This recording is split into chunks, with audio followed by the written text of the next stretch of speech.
नमस्कार, आप देख रहे हैं अमर उजाला। आपके साथ मैं हूं अक्षय अग्रवाल। जम्मू कश्मीर विधानसभा चुनाव के लिए नेशनल कॉन्फ्रेंस और कांग्रेस के बीच मैराथन बैठक के बाद सोमवार को 83 सीटों पर सहमति बन गई है। इसमें 51 सीटों पर नेशनल कॉन्फ्रेंस और 32 सीटों पर कांग्रेस उम्मीदवार चुनाव लड़ेंगे। 5 सीटों पर सहमति नहीं बनने के कारण यहां दोस्ताना मुकाबला होने वाला है, जबकि एक सीट माकपा और एक सीट पैंथर्स पार्टी को दी गई है।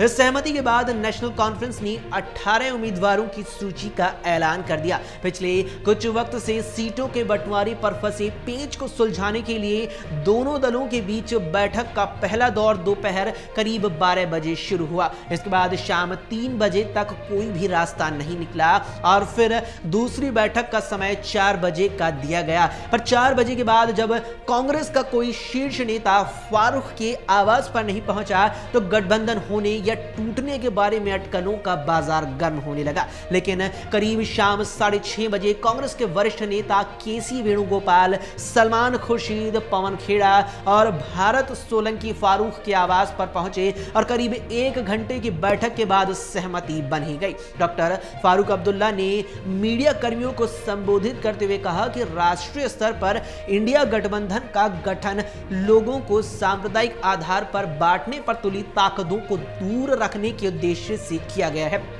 उन्होंने कहा कि हमें खुशी है कि हम सौहार्दपूर्ण माहौल में आम सहमति पर पहुंच गए हैं। अब्दुल्ला के साथ कांग्रेस महासचिव संगठन केसी वेणुगोपाल और जेकेपीसीसी अध्यक्ष तारिक हमीद कर्रा सहित अन्य कांग्रेस नेता भी शामिल थे।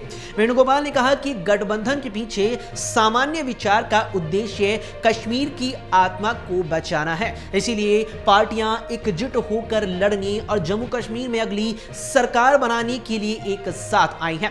तारिक हमीद कर्रा ने मीडिया कर्मियों को संबोधित करते हुए कहा कि दोनों दलों के बीच सौहार्दपूर्ण माहौल में समझौता हुआ है। उन्होंने कहा कि कुछ विवादास्पद निर्वाचन क्षेत्रों की भी समीक्षा की गई। उन्होंने आगे कहा कि हमने तय किया है कि एनसी 51 सीटों पर चुनाव लड़ेगी, जबकि कांग्रेस 32 सीटों पर अपने उम्मीदवार उतारेगी। हम सहमत हुए हैं और निर्वाचन क्षेत्रों की संख्या को केवल 5 सीटों तक सीमित कर दिया है, जहां दोनों पक्षों के बीच बहुत ही अनुशासित तरीके से मैत्रीपूर्ण मुकाबला होने वाला है। हालांकि उन्होंने कहा कि सीपीओआईएम को और पैंथर्स पार्टी को एक सहित 2 सीटें दी जाएंगी। उन्होंने कहा कि हम अभी से उम्मीदवारों की सूची जारी करना शुरू कर देंगे। सूत्रों के मुताबिक दोस्ताना मुकाबला चिनाब घाटी की 3 सीटों पर होने वाला है, जिसमें बनिहाल भी शामिल है, जहां से पूर्व पीसीसी अध्यक्ष विकार रसूलवानी चुनाव लड़ रही हैं और नेशनल कॉन्फ्रेंस